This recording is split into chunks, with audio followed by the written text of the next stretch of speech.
Hi, Meg Hogan here. We're going to be talking about creating raving fans for your business. Now, as we all know, it's all about them.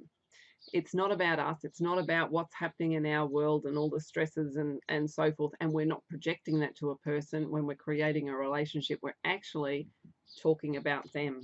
We're talking about what are their needs, what's happening in their world. Can we service things there for them if we can pick up on cues? We're looking at the fact that if we can mold a particular person to be in a wonderful relationship with us, how much of the expenses and so forth that we're going to actually reduce in our marketing, trying to always get the cold contacts to come into our door when already we're going to have a warm to a fiery hot person that's just going to sell our business to the masses without us actually doing anything too much at all. So, the biggest mistakes that business tend to make when they sort of view getting customers is that they're starting to rely too much on the product, or they're relying on the service rather than thinking about the customer's needs. Now, to get a raving fan, it's quite simple. There's a human basic need there where we all must belong. And all we have to do sometimes is just grab a hold of that. Those customers sometimes that just wander in your door and they don't buy much, but sometimes it's just a routine thing that they do.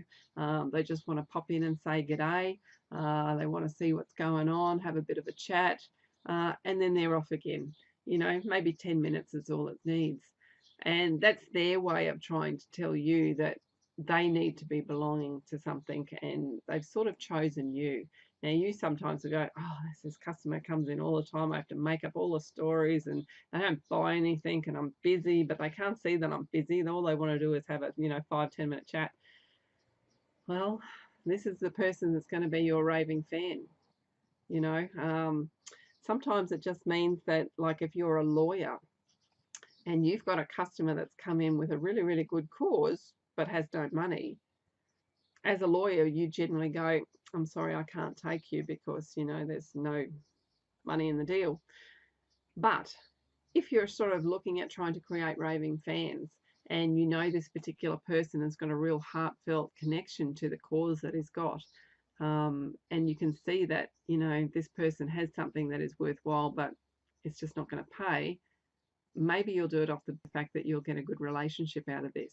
And maybe it'll be something that, from this relationship, maybe you can do some off thing like off marketing on it and things like this, just about the experience that this person had by working with you.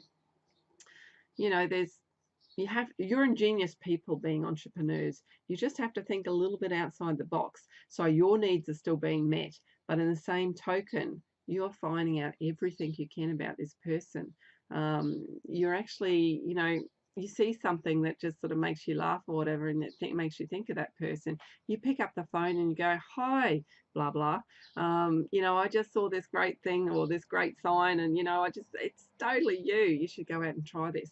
And it's got nothing to do with selling anything about your business, but you're creating that relationship that there's taking away the pressure of any sales. So guess what happens is when that person is actually looking for something, maybe you've been talking about something recently and all of a sudden they've had a bright idea that they might want to purchase something like that, they're not going to look anywhere else. They're going to look straight at you, because you have that relationship. And not only that, they're going to tell, all their buddies that they go and meet during the course of their days that this person helped me, and you shouldn't really go anywhere else. This is the person to go to. And that's just going to be like the best form of advertising that you've got.